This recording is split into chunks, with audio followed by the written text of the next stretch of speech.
ዓለም በቴክኖሎጂ በረቀቀችበት በዚህ ዘመን ዛሬም ድረስ በጦርና በቀስ ድንበራቸውን የሚያስከብሩ ሰዎች አሉ ቢባሉ ያምናሉ?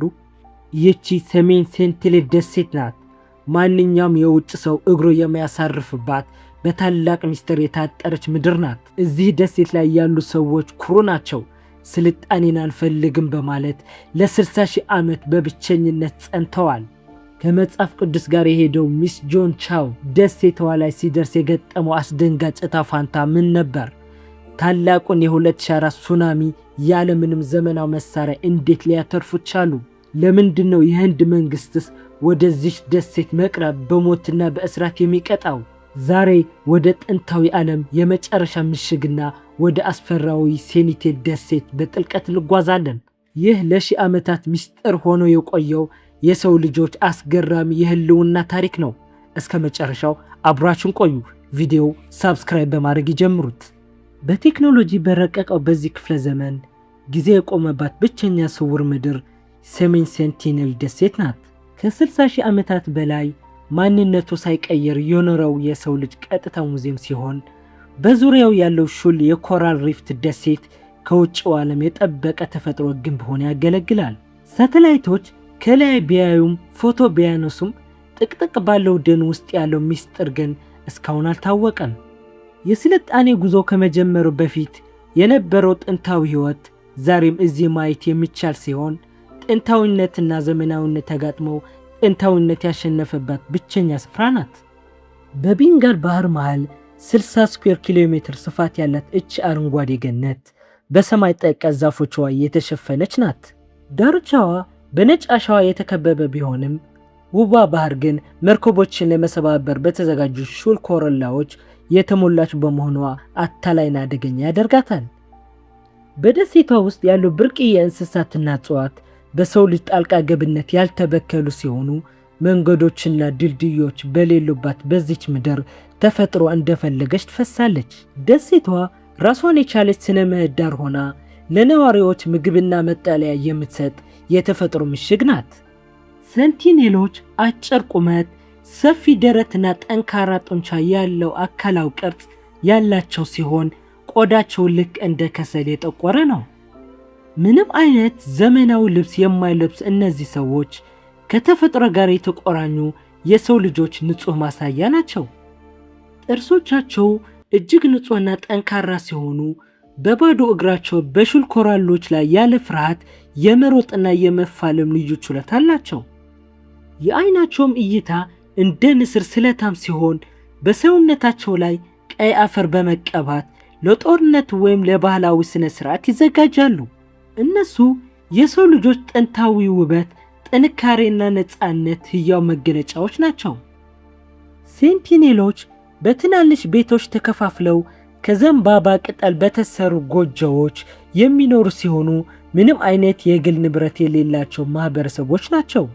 በጎሳው ውስጥ ለሽማግሌዎች ጥበብና ለታላላቅ አዳኞች ተሞክሮ ትልቅ ቦታ ይሰጣል። ሕፃናት ገና በእግር መሄድ ሲጀምሩ ጦርና ቀስ እንዲይዙ የሚደረግ ሲሆን እርስ በርስ የሚግባቡበት የራሳቸው የምልክት ቋንቋ አላቸው። ህንዳዊው ቲኤል ፓንዲት ለ20 ዓመታት ስጦታዎችን በባህር ዳርቻ ላይ ጥሎ በመሄድ ወደ ሴንቲኔል ለመቅረብ ጥረት አድርገዋል።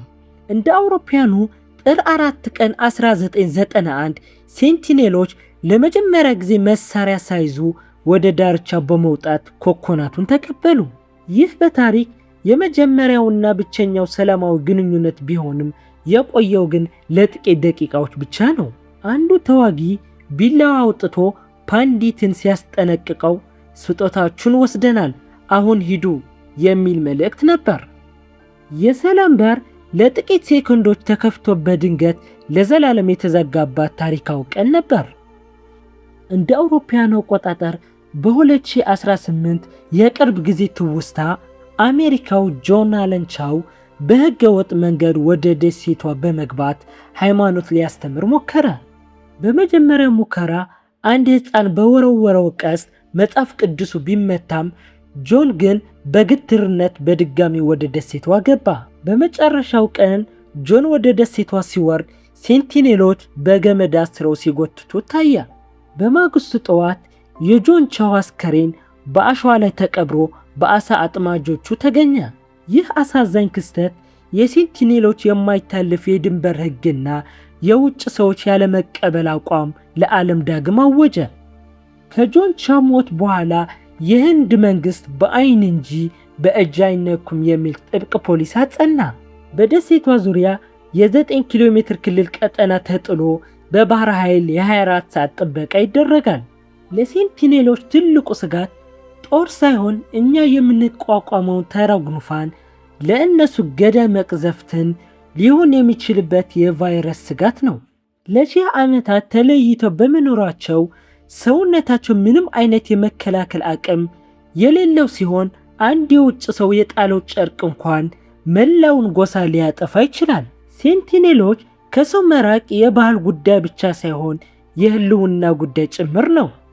ብቻቸውን መተው የሰብአዊነት ትልቁ መገለጫ ሲሆን ለጤናቸውም ሲባል ነው። የእነሱ የራሳቸው መድኃኒት ከተፈጥሮ እጽዋትና ከጫካ ውስጥ እንደሚገኝ ይታመናል። እንደ ሴንቲኔሎች ሁሉ ባለፈው ካየነው የፒራሃ ጎሳዎች የራሳቸውን ማንነት ለመጠበቅ ያላቸው ጽናት ይገርማል። የዘመናዊ ዓለም ተጽዕኖ ዛሬ አደጋ ላይ ቢጥላቸውም እነሱ ግን የራሳቸው ባህል አጥብቀው ይዘዋል። ሚስዮናውያን ሃይማኖት ሊያስተምሯቸው ሲሞክሩ ኢየሱስ አይተዋል ካላየው እንዴት ታወራለህ በማለታቸው ትምህርቱን ሳይቀበሉት ቀርተዋል። ይህ አቋማቸውም ከሴንቲኔሎች አትቅረቡን ባይነት ጋር ተመሳሳይ የሆነ የመከላከያ ግንብ ነው። ባህላቸው ለዘመናት ሳይለወጥ መቆየቱ የእነሱ ትልቁ ጥንካሬ ኩራት ሲሆን የባህል ጽናት ለእነዚህ ጎሳዎች የህልውና መሰረት ነው። በጃራዋ ጎሳዎች ከሴንቲኔል ብዙም ሳይርቁ ከውጭው ዓለም ጋር ግንኙነት ቢጀምሩም ውጤቱ ግን አሳዛኝ ነበር። ባህላቸው ረክሶ ቱሪስቶች እንደ መካነ እንስሳት ያዩዋቸው ሲሆን ለልመናና ለተለያዩ ስሶች ተጋልጠው ጥንታዊ ክብራቸው ወረደ። ሴንቲኔሎች ይህንን ውድቀት አስቀድመው ያዩ ይመስል በራሳቸው ላይ ጥብቅ አጥር አጥረው ቆይተዋል። ስልጣኔ ለጥንታዊ ጎሳዎች ሁል ጊዜ በረከት አለመሆኑ የጃራዋ ታሪክ ያስተምረናል። ሴንቲኔሎች በብቸኝነት በመኖራቸው ክብራቸውና ማንነታቸው ማስጠበቅ የቻሉበት ሴንቲኔል ደሴት የሰው ልጅ ማንነት ሳይሸጥ የኖረባት የመጨረሻው ምሽግ ናት። ዓለም እየተለወጠች ባለችበት በዚህ ወቅት የአየር ንብረት መዛባትና የባህር ሀብት መመናመን ለደሴቷ ህልውና ስጋት እየሆነ ነው።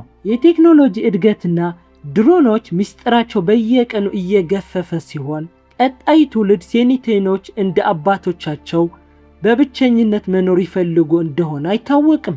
የህንድ መንግስት የሚሰጠው ጥበቃ ከፖለቲካዊ ለውጦች ጋር ሊቀየር የሚችልበት ሁኔታም ያሳስባል። መሰልጠን መብታቸው ነው የሚሉና ተፈጥሯዊነት ይሻላል የሚሉ ወገኖች ቢከራከሩም ለሴንቲኔሎች ግን ትልቁ መብታቸው የገዛ ድንበራቸው አስከብሮ መኖር ብቻ ነው። ጊዜ ይወስናል። ነገር ግን ለጊዜው ሴንቲኔሎች የራሳቸው የነገ ዕጣ ፋንታ ባለቤቶች ናቸው። የሰሜን ሴንቲኔል ታሪክ ስለ ስልጣኔ ያለንን አስተሳሰብ በጥልቀት የሚሞግት ሲሆን ያለ ኢንተርኔትና ያለ ገንዘብ ከተፈጥሮ ጋር በስምምነት መኖር እንደሚቻል ያሳያሉ። ደስታ ማለት ከተፈጥሮ ጋር በሰላም መኖር እንደሆነ በሕይወታቸው የሚያስተምሩን ሴንቲኔሎች የሰው ልጅ ጥንካሬና ነፃነት፣ ፍቅር ሕያው ተምሳሌቶች ናቸው። ለእነሱ ያለንን ትልቁ ስጦታ እርዳታ ሳይሆን ፍጹም ክብርና ርቀት ብቻ ነው። ሰሜን ሴንቲኔል ሚስጥር ሆና ትቀጥል፣ ምክንያቱም አንዳንድ ሚስጥሮች ለምድር ውበት አስፈላጊ ናቸው። ሰላም ለእናንተ ይሁን የጥንቱ ዓለም የመጨረሻ ጠባቂዎች። ይህ የሰሜን ሴንቲኔል ደሴት አስገራሚ የህይወት ጉዞ ነው። የዛሬው የሰሜን ሴንቲኔል ታሪካችን ይህን ይመስላል። እንደዚህ ያሉ ቪዲዮዎችን ወዲያው እንዲደርሳችሁ ቻናሉን ሳብስክራይብ ያድርጉ። ለሌሎች ሰዎች ተደራሽ እንዲሆን ደግሞ ሼር በማድረግ ላይክ እና ኮመንት በመጻፍ ቤተሰብ ይሁን እላለሁ። በቀጣይ በሌላ ቪዲዮ እስከምንገናኝ ሰላማችሁን ይብዛ።